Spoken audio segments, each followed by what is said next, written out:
Back now to our top story, the Iraqi military offensive to retake Ramadi from ISIL fighters. As we mentioned, Ramadi is the capital of Anbar, which is Iraq's largest province.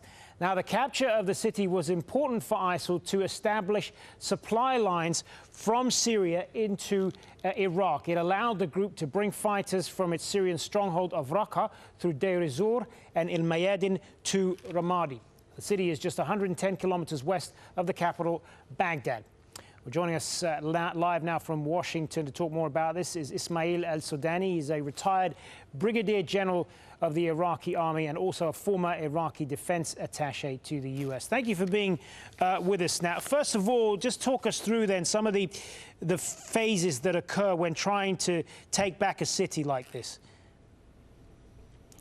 Well, as you know, Hazem, the operation has already started on May 2015, and for that long time the operation has been divided into many phases.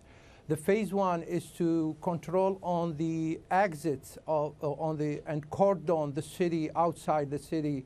The second is to liberate some towns and villages around the city center.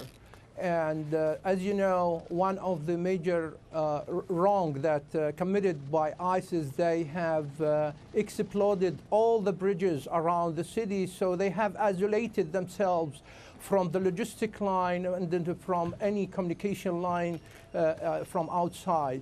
And that reference gave a good or positive reference to the Iraqi forces to launch this phase, which is the assault phase, and by built a bridge on the southern part of the city and giving or allowing to the forces to cross the river and start,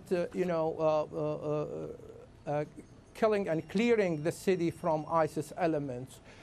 And that have been said, I believe that this is the phase that we say this is the before the final phase. The final phase is to capture, is to clear all the booby traps and the building which has been prepared for the explosions.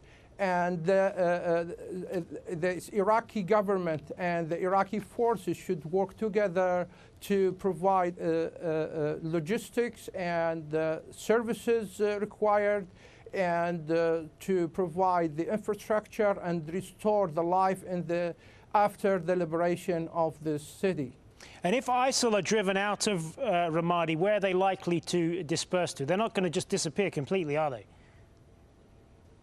Of course they wouldn't, but I believe the remains of ISIS elements in the city are no more than 500 fighters, and those fighters are desperate and they are ready to fight until to be killed. I don't think so they will be retreated to any other area, because they are totally isolated, they are totally besieged by the Iraqi forces. But this is going to be a great boost for the Iraqi forces' morale and great advance and progress in the fight against ISIS.